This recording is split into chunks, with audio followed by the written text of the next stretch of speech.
AI라고 했을 때 대부분 챗봇 끝. AI가 노래를 잘한다, 소설을 쓴다, 굉장히 좋은 내용이긴 하나 AI가 거품이었나? AI가 진짜 중요한 업무에는 안 쓰이고 있네. 근데 또 하나 보면 저게 AI가 하입이 아니고 오히려 97%의 헤드룸을 갖고 있는 거 아닌가? 어떤 말이 맞냐라고 봤을 때 실제 저 3%가 어떻게 쓰고 있는지 보면 됩니다. 댓글 중에 이런 게 있어요. 이모네 집에 놀러가서 양껏 저녁 먹는 기분입니다. 김밥은 삼삼했다. 이 카테고라이즈는요, LLM이 없었으면 이걸 할 수가 없어요. 전 빅팬입니다. 여기 보시면 AI 교육들을 보면은요, 목적이 없어요. 제가 되게 도발적인 얘기를 하려고 하는 건데 네.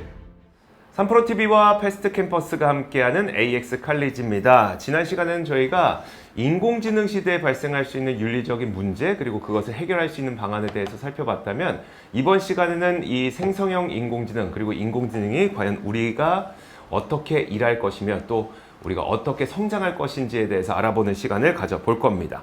오늘은요, 굉장히 특별한 분을 모셨습니다. 물론 그전에도 굉장히 특별한 분들이었는데, 구글 코리아 상무 출신이자 현재 AI 관련 기술 스타트업에 투자를 지원하고 있는 언바운드랩 조용민 대표 모셨습니다. 어서 오세요. 네, 안녕하세요. 네, 안녕하세요. 네, 안녕하세요. 팬입니다.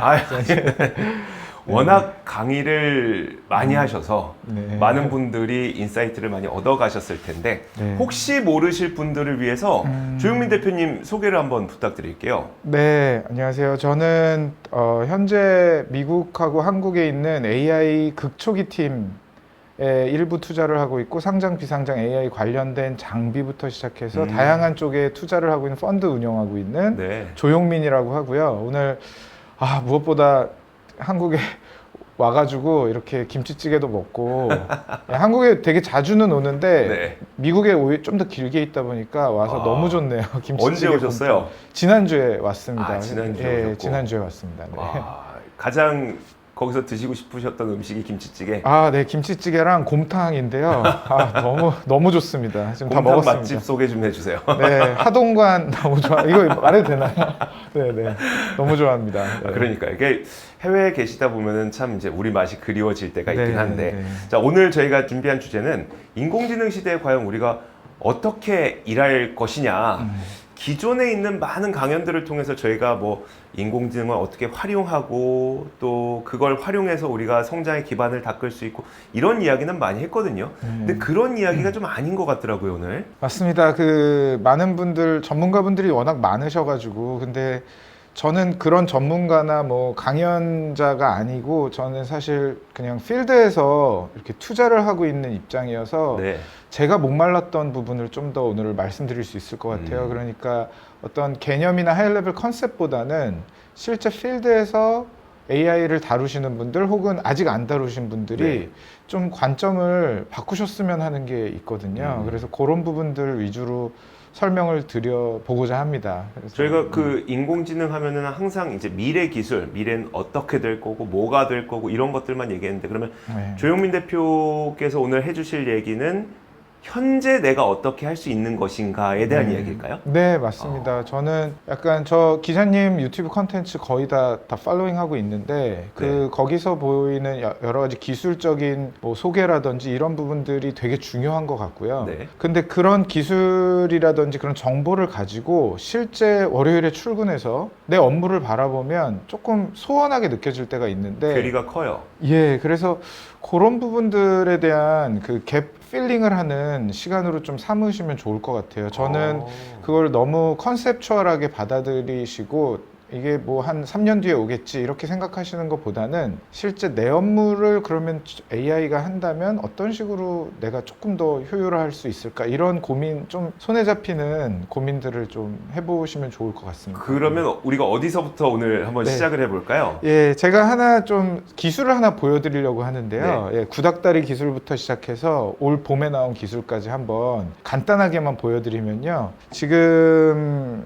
사실 화면에서 보이시는 것처럼 코딩을 가지고 네. 비전 API를 가지고 저게 어떤 코딩이고 어디가 뭐 잘못됐고 뭐 이런 것들은 사실은 구닥다리 기술입니다. 이거 이세돌 사범님 때부터 나온 굉장히 뭐 기사님도 다 아실 법한 내용이고요. 또 하나 두 번째 보여드리는 기술들도 이 배경 화면을 보고 창밖의 화면을 보고 너 몇 층에 있고 어느 동네에 가 있구나 이걸 맞춰주는 것도 사실은 이것도 비전 API 굉장히 오래된 기술이죠. 3년 전 기술입니다. 네. 근데 이제 말씀드리는 기술, 예를 들어서 내 안경 어디 있는지 혹시 기억해? AI한테 물어보는 거죠.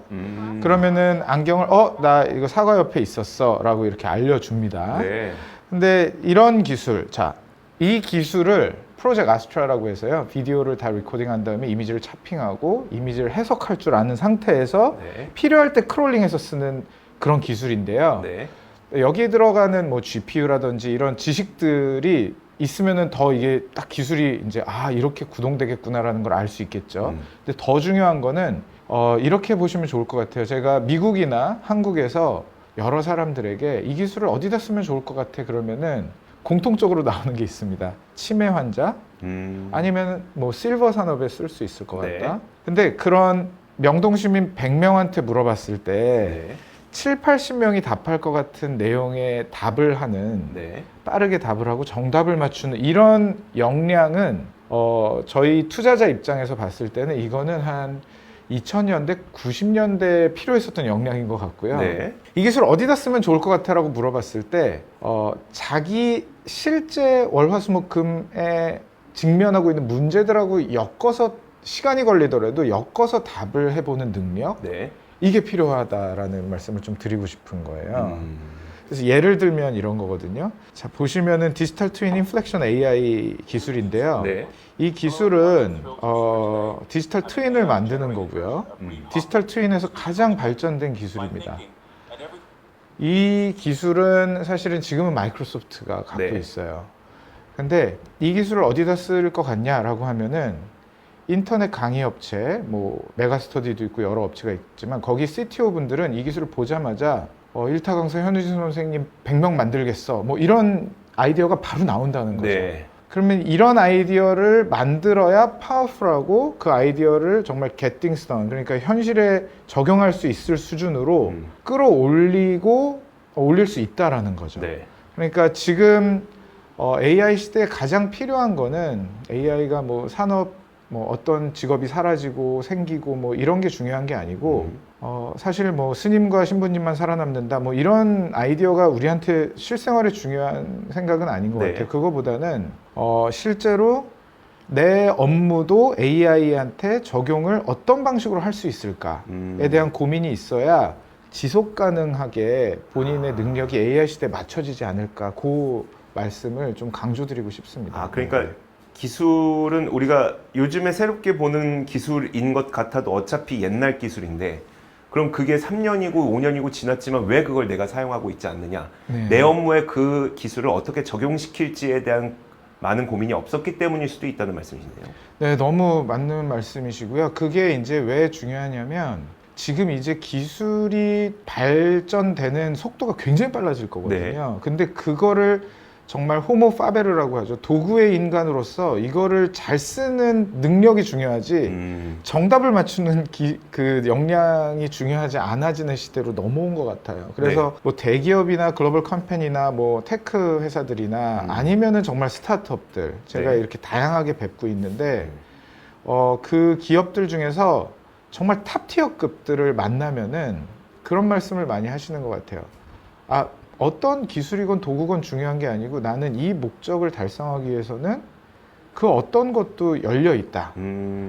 그런 팀들이 결국에는 쭉 오래 가더라고요. 제가 아까 그 보여드린 기술 중에서 안경 찾아주는 기술 있잖아요. 그걸 이제 구글이 발표했을 때, 올 봄에 발표했을 때 되게 유명한 스타트업 두 팀이 굉장히 힘든 시간을 보냈어요. 뭐냐면 그 팀은 visually impaired 된, 그러니까 시각적으로 불편한 분들이 뭔가를 이렇게 안내를 듣고선 그거를 이제 실생활에서 그거를 착용하고선 하는 그런 서비스를 제공하는 팀이었는데 프로젝트 아스트라가 나와버리니까 구글이 해버리니까 그렇죠. 그 기술에만 집중을 하고 있으면 매몰되어 있다라고도 표현할 수 있는데 그러면은 그 팀은 이제 할 게 없어지는 거죠. 근데 그 팀이 기본적으로 애초에 시각장애인 분들이 어떤 식으로 생활을 하는 데 있어서 어떤 식으로 도움을 드려야 좀 더 편리할까에 집중을 했다면 이런 비전 API 기술이 새로 나올 때마다 신났을 거거든요, 오히려. 왜냐하면 UX, UI에 최선을 다하고 네. 기술은 새로운 더 정교한 기술이 나오면 플러그인 할 거다라는 마인드셋을 가졌을 거거든요. 근데 이 기술 자체만 매몰돼 있으니까 이 팀은 초상집이 될 수밖에 없는 거죠. 새로운 기술이 나올 때마다. 근데 앞으로 기술은 계속 나올 거기 때문에 네. 좀 유저 관점에서의 문제를 해결하는데 좀 집중을 하는 역량이 필요하다. 그 말씀을 좀 강조를 드리고 싶습니다. 저는. 근데 예. 지금 인공지능 업계에서도 이 인공지능의 어떤 그 강력한 열기가 계속되려면 말씀하셨던 것처럼 소비자 단에서 이용할 수 있는 서비스가 나와야 된다라고 하는 말이 그쵸. 있는 거잖아요. 맞습니다. 근데 그 말은 없다는 거잖아요. 네, 네. 그럼 없으면 우리가 과연 이걸 우리 실무에 어떻게 적용시킬 거냐에 대한 문제가 계속 있을 것 같거든요. 너무 지금 중요한 지점을 역시 건드려 주셨는데 제가 화면에 그 이야기를 조금 설명드리고 싶어요. 그러니까 지금 화면 보시면은 제가 AI 컨퍼런스에서 이 장표를 보고 조금 놀랐는데 네. 이거 되게 중요한 지표긴 합니다. AI를 어떤 나라들이 잘 쓰고 있는지 굉장히 잘 쓰고 있는데요. 이 지표보다 지금 기자님 말씀 주신 게 되게 중요한 거거든요. 네. 저거를 정말 어떻게 쓰고 있는지 봐야 되는 거예요. 돈 버는 AI가 없다라고 하는데 돈 버는 AI들이 많이 나와야 실제로 AI도 발전을 하고 우리 인류가 조금 더 효율적으로 좀 업무를 할 수 있다라고 저도 생각을 하거든요. 표를 좀 설명을 한번 네. 해주시면 어떨까요?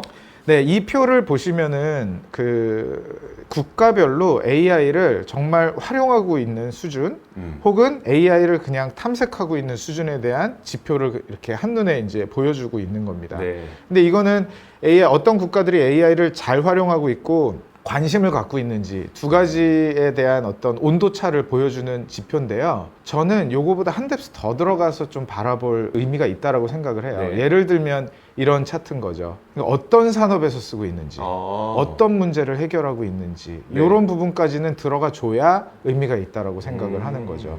그러니까 AI라고 했을 때 대부분 어떤 식으로 쓰고 있냐면 기업에 가보면 챗봇 끝. 뭐 이런 경우가 너무 많거든요. 뭐 그림 그리기 정도? 예, 네. 그리고 AI가 노래를 잘한다. 뭐 AI가 소설을 쓴다. AI가 그림을 그린다. 이거는 뭐 굉장히 좋은 내용이긴 하나 우리가 실제로 그 산업이 발전하기 위해서는 실제 프로핏을 만들어내는 기술들이 되게 중요하잖아요. 네. 그래서 마케팅에서 AI를 제일 먼저 쓴 거겠죠. 거기는 돈이 묻어 나오니까 AI가 돈을 벌어다 줬거든요, 네. 실제로. 그래서 저는 이 차트에서도 하나 더 들어가 보는 게 되게 중요한 것 같아요. 제가 지금 보여드리는 차트가 오늘 말씀드리고 싶은 부분의 좀 핵심이 아닐까 생각을 하는데요. 맥킨지에서 잘 보시면은 산업이 우측에 있습니다. 네. 프로페셔널 서비스, 리테일, 파이낸셜 서비스, 뭐 헬스케어 뭐 이렇게 있어요. 근데 여기서 하나만 예시를 들어보면 기자님께서도 딱 보이시기에 리테일 컨슈머 굿즈가 이제 돈이 많이 묻어나는 산업이죠. 네. 근데 거기서 왼쪽에 보시면은 기능들이 있어요. 네. 그 안에 있는 펑션 중에서 AI가 제일 많이 쓰이고 있는 게 서비스 오퍼레이션이거든요. 31%가 쓰여지고 있습니다. 여기 네. 보시면은 그렇죠. 여기 이제 31%가 쓰이고 있는데 이거는 뭘 의미할까? 그리고 제일 많이 쓰여야 되는 부분은 마케팅 앤 세일즈 이 부분이거든요. 네. 자, 그러면 여기서 여전히 챗봇만 쓰고 있다라는 거로 볼 수도 있어요. 근데 제가 하나 꼭 말씀드리고 싶은 거는 요 열만 보면은 네. 자, 3%가 쓰고 있다라는 걸 보면 어떻게 또 3%인데 자, 3%가 쓰고 있다라는 걸 보면은 무슨 생각이 드냐라고 대중에게 여쭤보면은 두 가지 생각이 드실 겁니다. 아, AI가 거품이었나? AI가 진짜 중요한 업무에는 안 쓰이고 있네. 네. 저기도 똑똑한 사람들이 있을 텐데. 그래서 첫 번째 AI가 하이브냐 리얼띵이냐라는 측면에서 하이브 아닐까라는 의심을 할 수 있게 만들 수 있는 지표고요. 네. 근데 또 하나 보면 저게 AI가 하이브이 아니고 오히려 97%의 헤드룸을 갖고 있는 거 아닌가? 그런 생각을 가지실 수도 있어요. 네. 그럼 어떤 말이 맞냐라고 봤을 때 이렇게 보시면 되거든요. 실제 저 3%가 어떻게 쓰고 있는지 보면 됩니다. 아. 예, 그래서 실제 저 3%가 어떻게 쓰고 있는지 보면은 경쟁자들한테 안 알려주고 몰래 엄청나게 돈을 버는데 쓰고 있다면 이거는 AI는 진짜 리얼띵인 거죠. 그렇죠.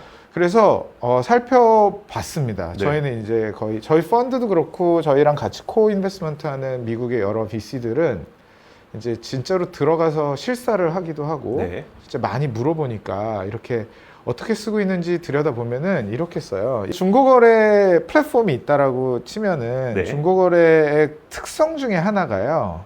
이제 중고거래 비즈니스를 하시는 분, 플랫폼을 이제 운영하시는 분, C-수윗들, CEO, CHRO 이런 분들의 가장 중요한 지표가 추천 애큐레시를 통한 네. 트랜잭션을 속도를 올리는 거거든요. 네. 그게 뭐 당연히 그렇겠죠. 이건 뭐 당연해요. 근데 이렇게 답을 해주시면은 AI가 굉장히 좋게 활용될 확률이 높습니다. 근데 대부분 CEO분들을 뵙거나 임원분들을 뵀을 때 고객 데이터가 중요하죠. 이 정도 수준으로 답을 하시면 AI가 개입하기가 어려워져요. 그래요? 그래서 좀 더 그러니까 조금 더 딥한 문제 인식이 일단 리더십에서 네. 아티큘레이트를 할 수 있는 거 이게 되게 중요한 거예요. 예를 들어서 어떻게 네. 그게 다른 걸까요? 그러니까 고객 데이터가 중요합니다. 네. 이 데이터를 이용해서 우리는 맞춤형 서비스를 할 수 있습니다. 거기에 아. 인공지능이 들어가면 돼요라고 하는 게 뭔가 그냥 흘러가는? 자연스러운 흐름 같거든요. 근데 네네네. 고객 데이터가 중요합니다라고 생각하는 C레벨과 네. 그다음 처음에가 뭐였었죠? 예. 그런 그 트랜잭션 스피드를 높이고 싶습니다. 네네. 이게 연결되는 것 같은데 무슨 차이죠? 네, 너무 맞는 말씀이시고요. 사실은 그게 연결이 되는 거는 맞는데 문제를 해결하고 싶은 사람의 말투와 네.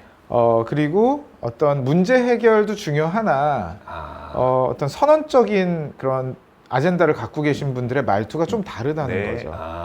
그래서 정말 숙제를 풀고 싶어하는 의지가 되게 중요한 것 같아요. 네. 그래서 실제로 스피드 오브 트랜잭션을 높이고 싶습니다. 네. 그러면 고객 데이터가 재료인 거거든요. 그렇죠. 근데 재료에 집중하는 게 아니고 이 문제에 집중하게 되면은 실제로 무슨 일이 벌어지냐면 유저들의 특성이 대부분의 자사몰이나 컨슈머 커머스 플랫폼 같은 데 보면은 직원들이 글을 올립니다. 네. 제품 설명이라든지 이런 것들을 올려 팔고 싶으니까 깔끔하게 올리고요. 카테고라이즈까지 다 돼 있습니다. 네. 해시태그까지. 근데 되게 웃긴 건 중고거래 플랫폼은 정말 쓰레기처럼 올려요.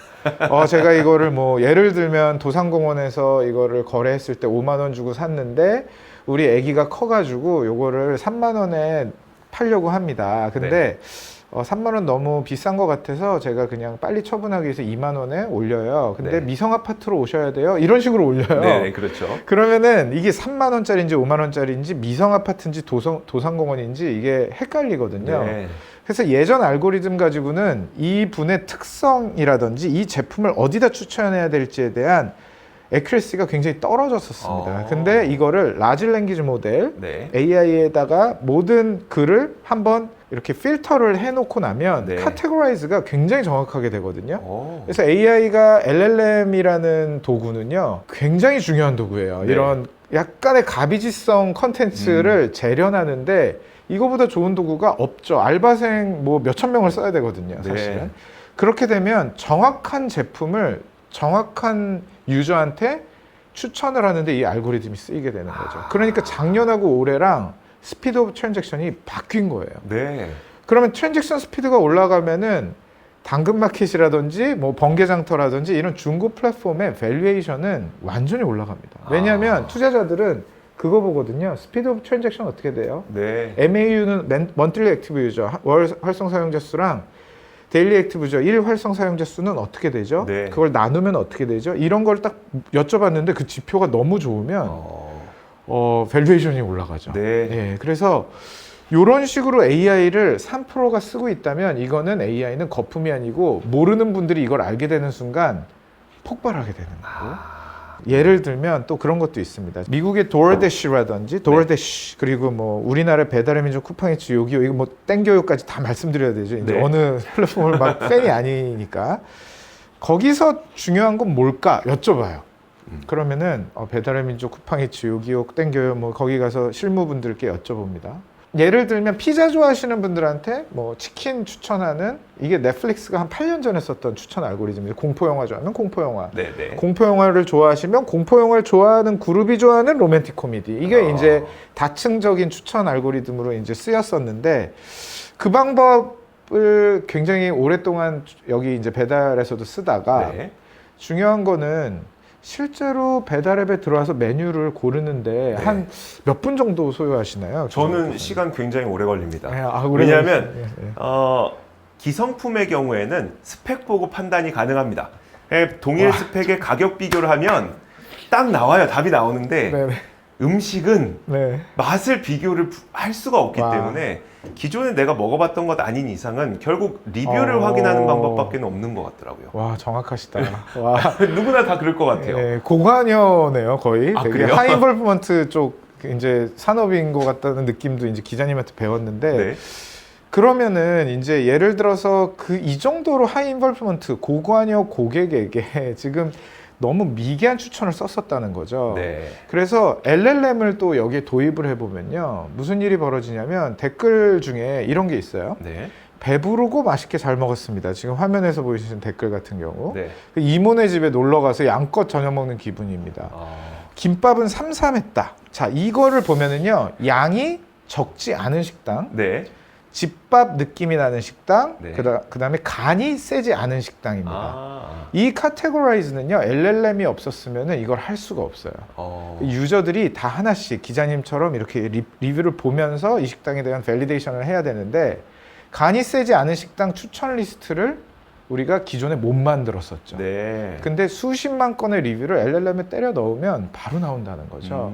그래서 이게 실제로 이런 추천 방식, 인간의 욕망까지 건드려줄 수 있는 추천 방식으로 고도화, 진화를 시킬 수 있는 거는 AI였고, 또 중요한 건 이러다 보니까 송파구 구민들이 네. 기자님처럼 야식 시키려고 10시에 들어갔다가 이렇게 고르다가 주무시는 경우가 많았대요. 근데 그분들이 13분, 14분 걸리던 메뉴 선정에서 10분 안쪽으로 들어오게 돼요, 실제로.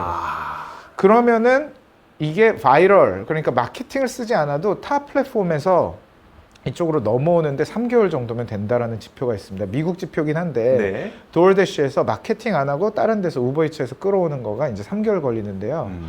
그렇게 끌어왔다라는 프랙티스를 얘기하면 기업의 또 밸류에이션이 또 올라간다. 그러면 이 3%들이 그렇게 쓰고 있었다는 거네요. 그래서 엔비디아도 중요하고, 뭐 기자님께서 너무 잘 설명해 주셔서 제가 많이 배우고 있는데, 엔비디아 그러면 HBM이 중요하면 또 우리나라 회사들이 있고요. 네. HBM만큼 더 중요한 것이 HBM 밸리데이션. 그럼 우리나라 회사가 하나 있고 미국 회사가 하나 있습니다. 네. HBM 밸리데이션 검사하는 장치. 이렇게 바틀렉으로 쭉 따라가 보면은 이런 회사들은, 이 전체 생태계 회사들은 이 3%가 빨리 97%가 되고 100%가 되기를 기다리고 있는 회사들이고 열심히 지금 하고 있다라는 거죠. 그런 네. 관점에서 바라보게 되면 결국에 AI 시대에 필요한 거는 실제 그 팀이 있거든요. 네. 이제 다른 게 중요하지 않고요. 저 AI LLM 써보고 싶어요 했었던 분이 아닙니다. 이분이 네. 그냥 어떻게 하면 유저들이 조금 더 그 바보 같은 추천 알고리즘 말고 좀 진화된 추천을 쓸 수 있을까? 네. 이 부분에 좀 집중하신 분이 결국엔 LLM을 쓰시더라고요.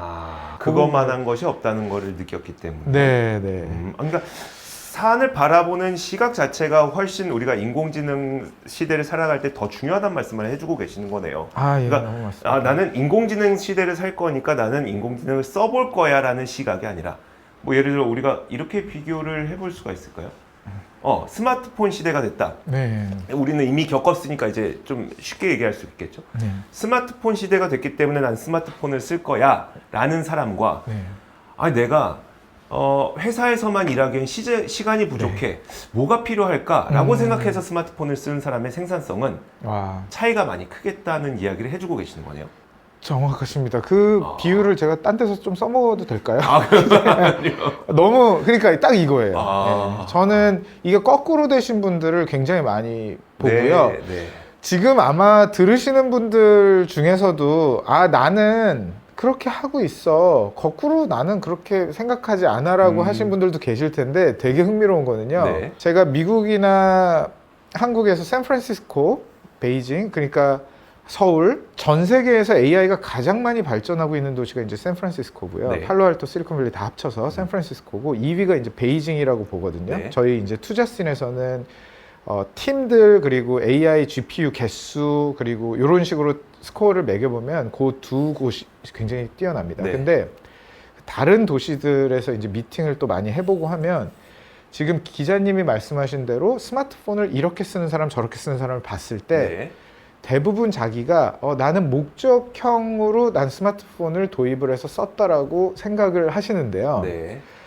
진짜 미팅을 해보면은 왜 어드바이스 패러독스라는 표현이 있잖아요. 네. 이게 이제 샘 알트맨이 그런 얘기를 하신 적이 있습니다. 1 밀리언 US 달러를 확보해라. 스타트업을 잘하고 싶으면. 네. 일단 그리고 두 번째는 hire fast, fire faster 해라. 그러니까 팀 사람을 빨리 고용하고 빠르게 더 빨리 잘라라. 네네. 그래서 좋은 사람들이랑 일을 해라. 세 번째는 투자자도 골라서 해라. 진짜로 도움되는 투자자를 찾는 거에 타협하지 마라. 이런 얘기를 했을 때 네. 동료들이 뭐라고 했냐면요. 샘 알트맨이 듣보잡 시절에 네. 그때 동료들이 그 얘기를 듣자마자 그거는 거짓말, 불쉿 이런 표현을 했어요. 이게 네. 무슨 얘기냐면은 당신이 그랬다면은 지금의 샘 알트맨이 될 수가 없었다. 그때는 되게 타협했었다. 그게 무슨 얘기냐면은 까먹습니다. 성공하신 분들도 까먹고 지금 AI를 그렇게 쓰고 있다라고 대부분 많이 착각하세요. 제가 네. 뵈면은 저도 그거에 대한 공포감이 있고 제가 그 잘한다는 얘기가 아니고 저도 항상 경계감을 포비아를 갖고 항상 경계를 해요. 제 자신을. 네. 내가 또 목적을 생각 안 하고 그냥 한번 도입을 했나? 그래서 그거를 진짜 만나보면 그게 제가 제일 안타깝고 저도 많이 반성하게 되는 모멘트가 있습니다. 네. 예를 들면 잘 보시면은 지금 AI 시대 우리 조직이 갖춰야 할 역량, 네. DT 시대 우리 조직이 갖춰야 할 역량, 뷰카 시대 우리 조직이 갖춰야 할 역량, 정보화 시대 우리 조직이 갖춰야 할 역량이라는 게 있잖아요. 이게 네. 5년 주기로 이렇게 있었는데 되게 흥미로운 게요. 인사팀들이 이제 교육을 잡을 때 네. 제가 되게 재밌는 거 하나 보여드리면 제가 너무 빅팬인데 LG, SK, 네이버, 카카오 정말 전 빅팬입니다. 이 회사들이 잘 돼야 저희도 잘 되고요. 네. 근데 여기 보시면 AI 교육들을 보면은요. 목적이 없어요. 제가 되게 도발적인 얘기를 하려고 하는 건데 네. AI 지금 아까 기자님이 말씀하신 대로 스마트폰 써야 돼? 네. 이 느낌이에요.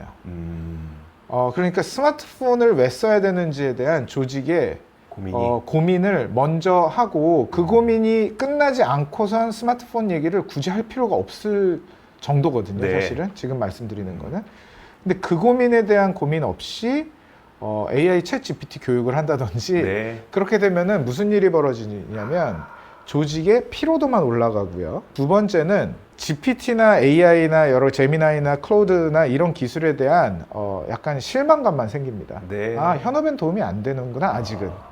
그러니까 자기 고민이 없으면 이게 도움이 별로 안 돼 보이거든요. 네. 네. 그래서 그런 부분들을 먼저 아까 그 설명이 너무 좋아서 제가 앞으로도 좀 저작권을 내고 쓰고 싶은데 내가 스케줄이 바쁘고 동시에 유튜브를 보면서 3프로TV를 보면서 공부도 해가야 되고 하기 때문에 나는 스마트폰을 써야 되겠구나. 네. 이렇게 되면 스마트폰을 정말 즐기면서 쓰시게 되는 거죠. 그렇죠. 근데 스마트폰을 던져주고 이제 업무할 때 이거 써 그러면은 그 기능이 키느라고 이제 정신이 그렇죠. 없어지죠. 그래서 이게 거꾸로 된 회사들이 네. 굉장히 많다. 그리고 이런 식으로 교육이 디자인되면은 누구만 좋냐면 CHRO와 HR팀만 좋은 겁니다. 그렇죠. 왜냐하면 트레이닝 개수 늘리고 네.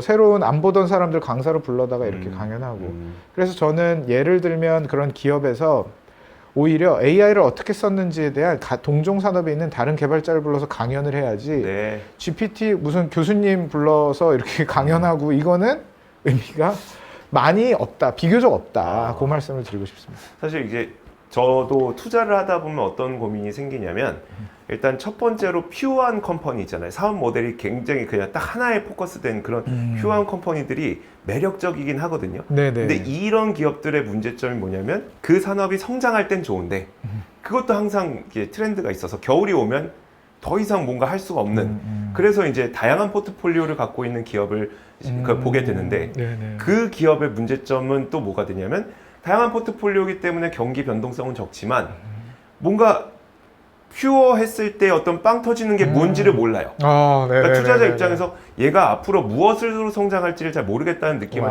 많이 받게 되거든요. 그러면 이제 GPT나 인공지능, 특히 생성형 인공지능도 마찬가지로 자 GPT에는 요런 기능이 있고 생성형 인공지능을 A, B, C, D, E, F, G, X까지 쓸 수 있습니다라고 하면 좋긴 좋은데 그 중에 내가 뭘 써야 됩니까라는 질문이 항상 조직원들로부터 온다는 거겠네요. 요것도 제가 써먹어도 되나요? 요 비유가 너무 좋아서.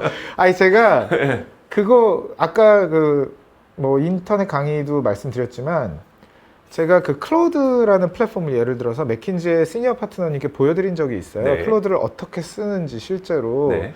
그랬더니 이제 리서치 안 뽑아도 되겠다. 네. 바로 그러니까 목적으로 들어가시거든요. 이제 그렇게 그 정도 뎁스 있는 해안이 있으신 분들만 이걸 어떻게 써야 될지가 나오거든요. 네, 네. 그러면은 조금 더 AI를 소개하기 전에 자기한테 지금 필요한 리서치 팀한테 너무 그 코스트가 많이 발생하니까 네. 이분은 그런 생각을 하신 거겠죠. 매우 중요하나. 네. 그래서 그런 고민이 먼저 좀 들어가는 거, 이게 되게 중요한 것 같아요. 그래서 제가 말씀드리고 싶은 거가 그 다이내믹 듀오 아시나요? 네. 예. 우리 예, 때. 우리 때. 예. 우리 때. 되게 영해 보이시는데 알고 계시네요. 그 원로 그룹이 있죠. 두 네. 남성이 이제 열심히 랩을 하고 있는데 제가 개코님한테 여쭤본 적이 있어요. 라임을 어떻게 그렇게 잘 짜냐? 네. 그렇게 라임을 어떻게 그렇게 잘하냐? 그랬더니 라임을 제가 했을 때 라임 잘 짜는 래퍼는 평소 습관이 뭐가 있을 것 같으세요?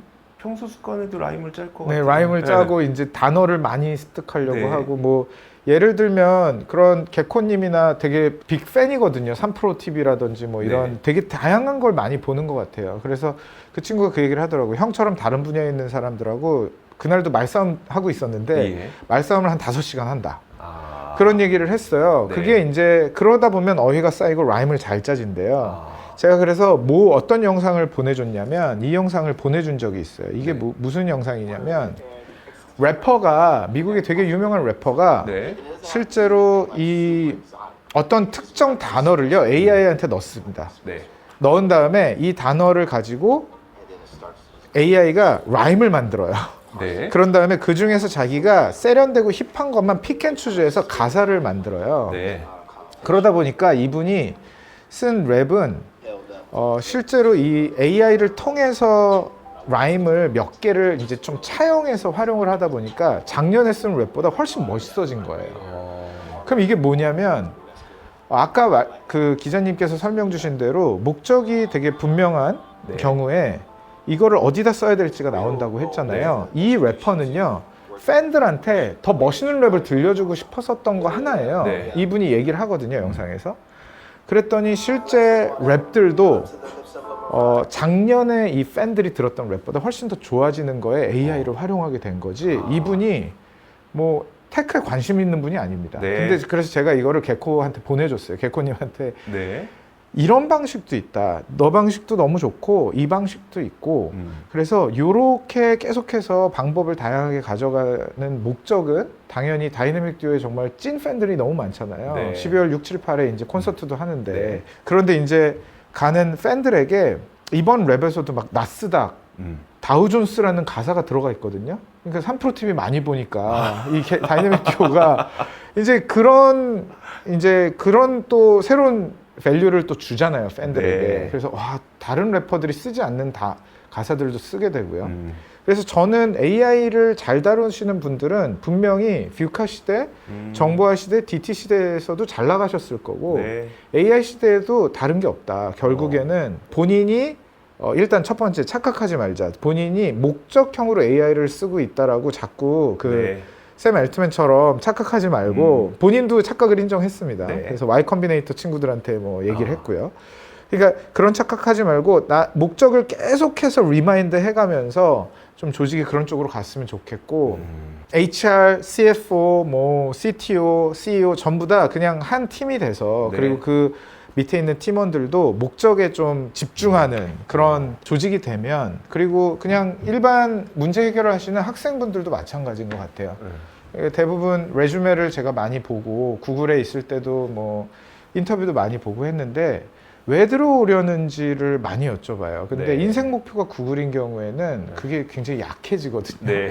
그래서 구글에 와서 정말 뭐 구글에 3년만 계실 수 있다면 뭘 하실 건데요? 라고 여쭤보면 굉장히 당황해요. 그러니까 근데 목적이 분명한 분들은 3년 동안에 그러면은 자기가 실제로 AI에 대해서 진짜 많이 딥한 기술을 많이 보고 싶다라든지 아니면 유튜브에 MAU를 이만큼 늘려놓고 네. 가고 싶다라든지 이런 게 나오거든요. 근데 구글이 목적이었었던 분들은 1년만 계실 수 있다면은 뭐 5년만 계실 수 있다면은 뭘 제일 좀 집중하고 싶으세요라고 하면 굉장히 당황하죠. 그렇죠. 예, 근데 그 질문이 결국엔 우리가 정보화 시대에서도 던졌었고 네. 심지어 전산화 시대 때도 던졌었던 질문이 아닌가 그런 생각을 근데 합니다. 말씀하시는 거 들어보니까 진짜 목적을 갖고 무슨 수단을 활용하느냐에 인공지능을 우리가 생각을 해야 된다는 거는 되게 가슴 깊이 느껴지게 되는데 네. 그러면 그 C레벨 단계에서는 자 그러면 우리 이런 기술이 있으니까 우리가 원하는 목적에 맞는 뭐 시스템을 한번 만들어 봅시다 라고 하는 게 가능할 것 같긴 해요. 근데 이제 그 개인적인 그러니까 일반 근로자 입장에서는 내가 그 뭐 예를 들어 구매팀에서 이걸 더 싸게 사기 위해서 인공지능을 접목해보고 싶습니다라고 해도 해봐라고 제가 어떻게 해요 이거를 그러니까 이런 식이 될 것 같거든요. 그러니까 네네. 현실적인 문제점들 네네. 그런 것들은 좀 어떻게 해소할 수 있을까요?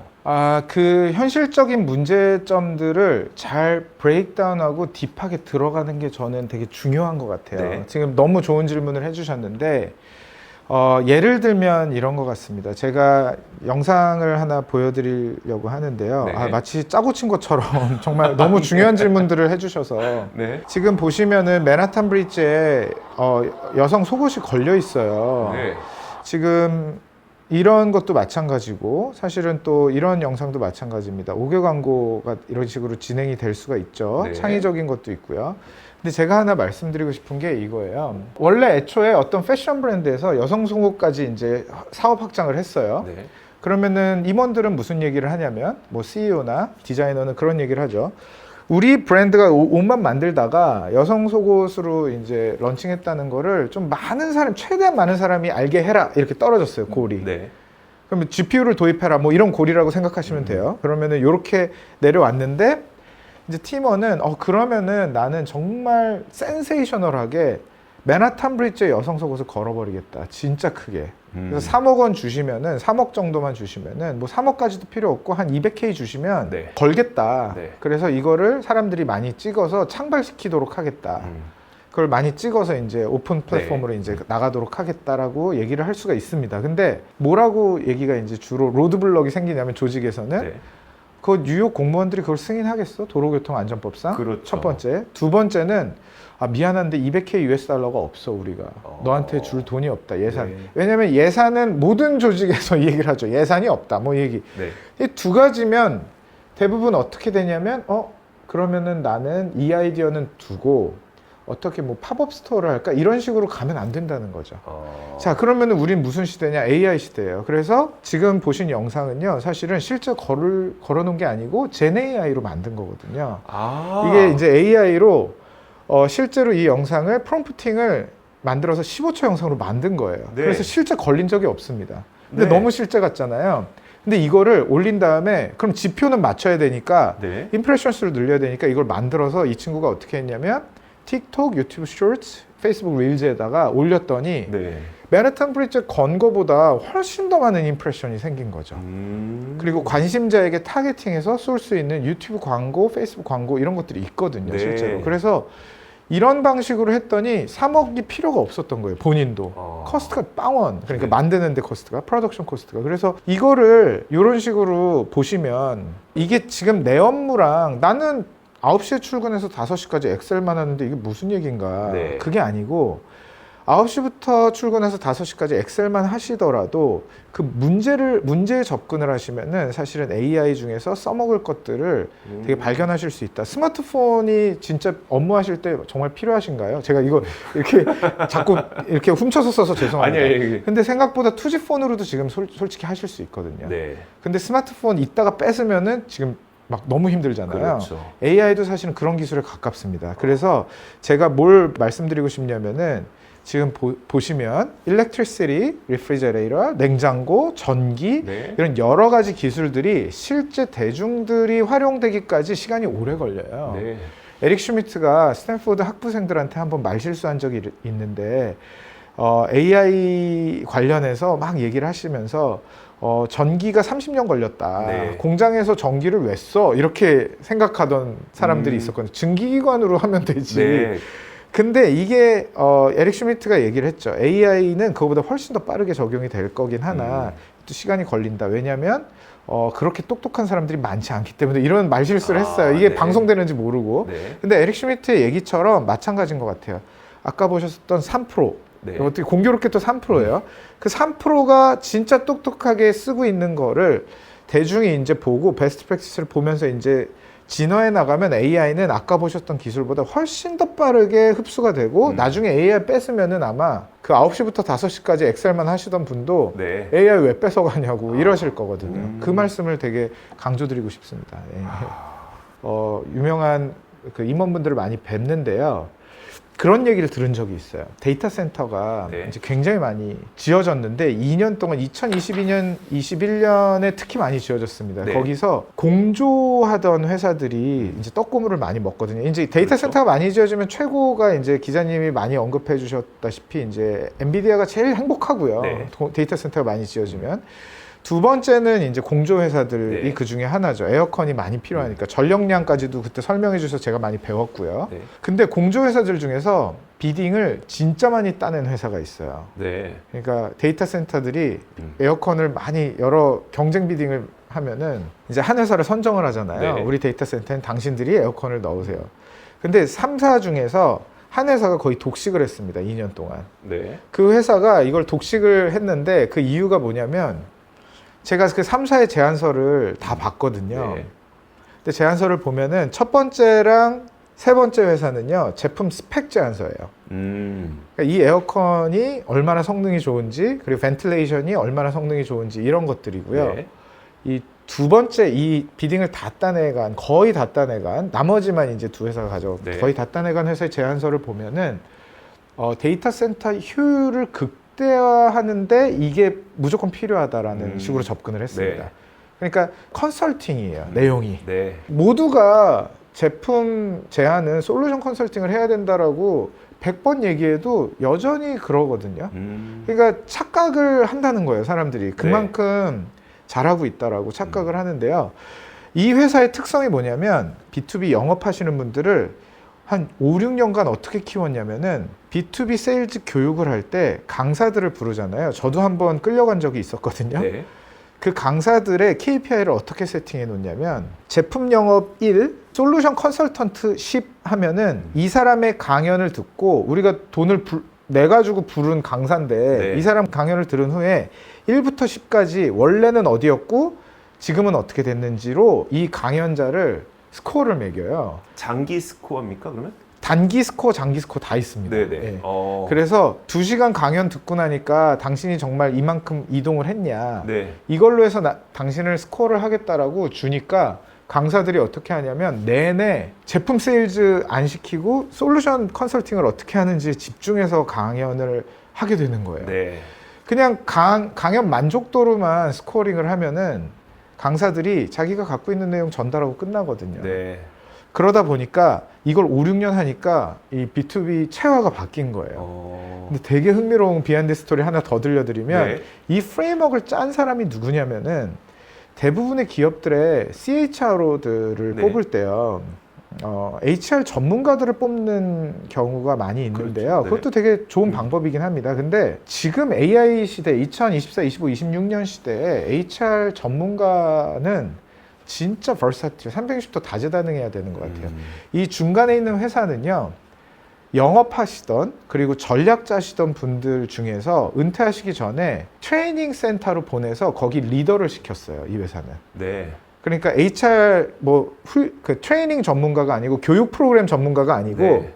실제로 영업하거나 전략 짜던 분들 중에서 네. 은퇴하기 전에 2년 동안 거기서 훈련 프로그램 짜는 거를 헤드를 시켰어요. 네. 리더를 시키니까 너무 상아탑 같은 거예요. 그분들이 보시기에 훈련 프로그램들이. 네. 그리고 너무 교과서적인 거예요. 실무적이지 않고. 음. 그래서 이거를 뜯어 고치는 거를 하다 보니까 이제 훈련 프로그램 자체가 바뀌는 거죠.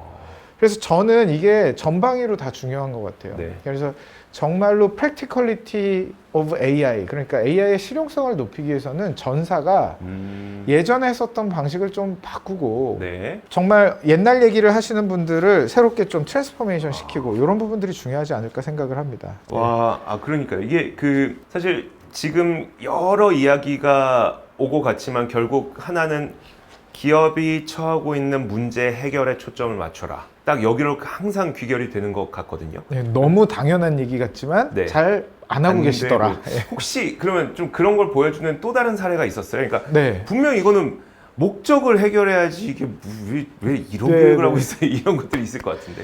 HRD, HRM 이렇게 나눠져 있기도 하고 네. 제가 HR 전문가는 아닙니다. 근데 제가 하나만 말씀드리면은 마이크로소프트가 인플렉션 AI라는 거가 너무 갖고 싶은 기술이었겠죠. 네.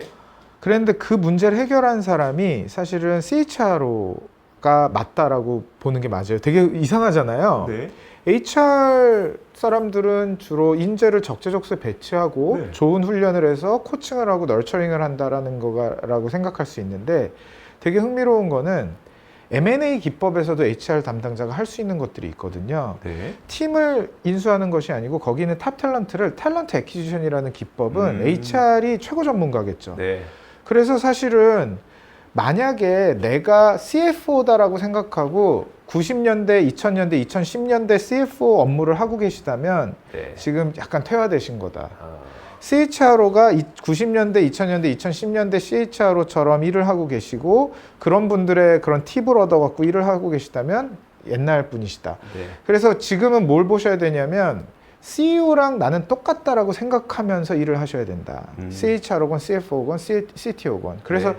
저희가 투자한 상장사건, 비상장사건, 스타트업이건 간에 C-수이트를 저희는 굉장히 좀 CIA급으로 조사를 많이 합니다. 근데 다른 점은 많아요. 저희가 투자한 포트폴리오사의 C-수이트 중에서 에스퍼거 증후군이 있는 친구, 뭐 하이 펑셔닝 하는 어티즘이 있는 친구들, 뭐 네. 자폐가 있거나 아니면은 말을 더듬거나 틱 장애가 있는 친구들, 뭐 굉장히 다양하거든요. 네. 저희가 투자하는 회사들의 임원들은. 근데 공통점이 하나 있어요. 커뮤니케이션을 잘해요.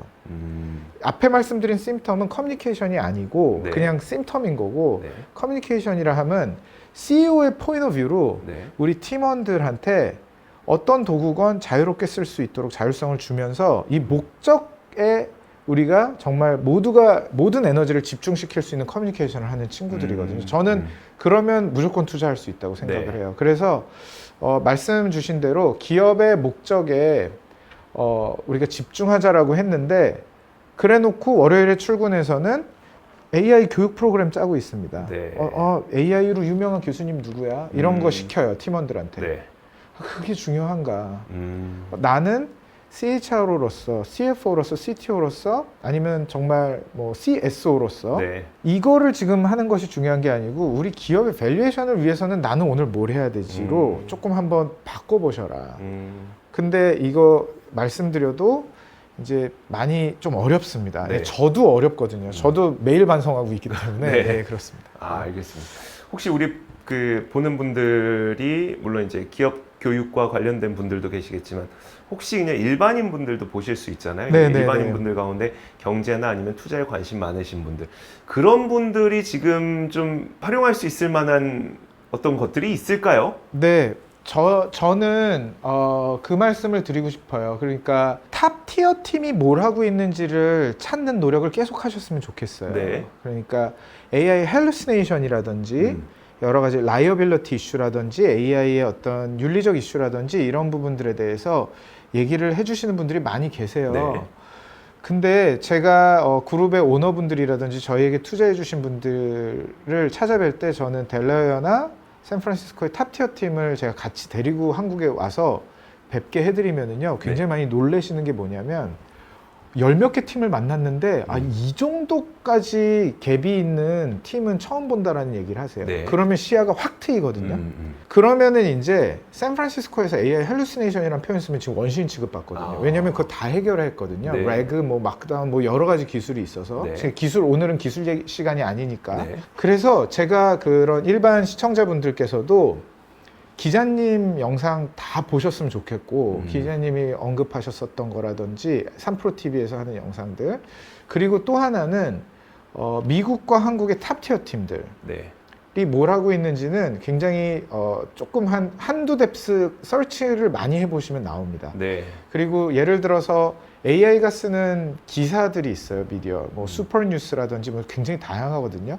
그런데 들어가셔서 최대한 오늘 내가 어떤 미디어, 모두가 보는 미디어에서 본 정보를 가지고 습득하셨다면 내일은 미디어를 하나 넓혀 보시는 거예요. 예를 들어서 내가 지금까지 뭔가 우리나라 일간지에서 운영하는 뭐 그냥 유튜브 채널을 보셨다, 네. 혹은 그런 신문을 보셨다라고 하면은 하나 미디어를 넓혀 보시는 거죠. 그렇게 하다 보면은 실제로 탑티어 팀이 뭘 하고 있는지를 잘 입수하는 3프로 같은 이런 채널들이, 주옥 같은 채널들이 막 나오거든요. 네.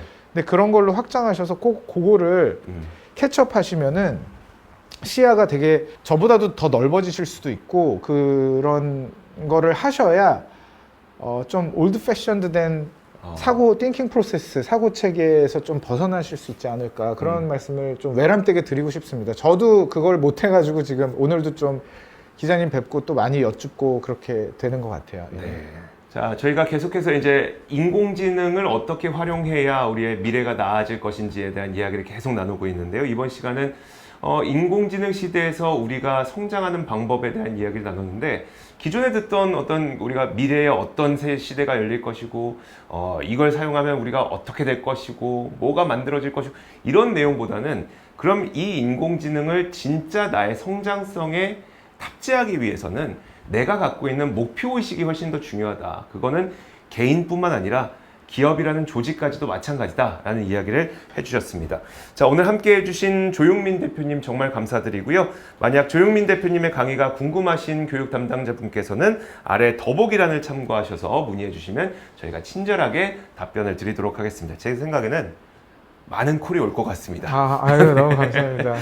자, 그리고 다음 시간에는 생성형 AI의 활용 실태와 생성형 AI가 실질적으로 업무에 어떤 도움이 되는지에 대해서도 알아보는 시간 가져보도록 할 테니까요. 다음 시간도 많은 기대 부탁드리도록 하겠습니다.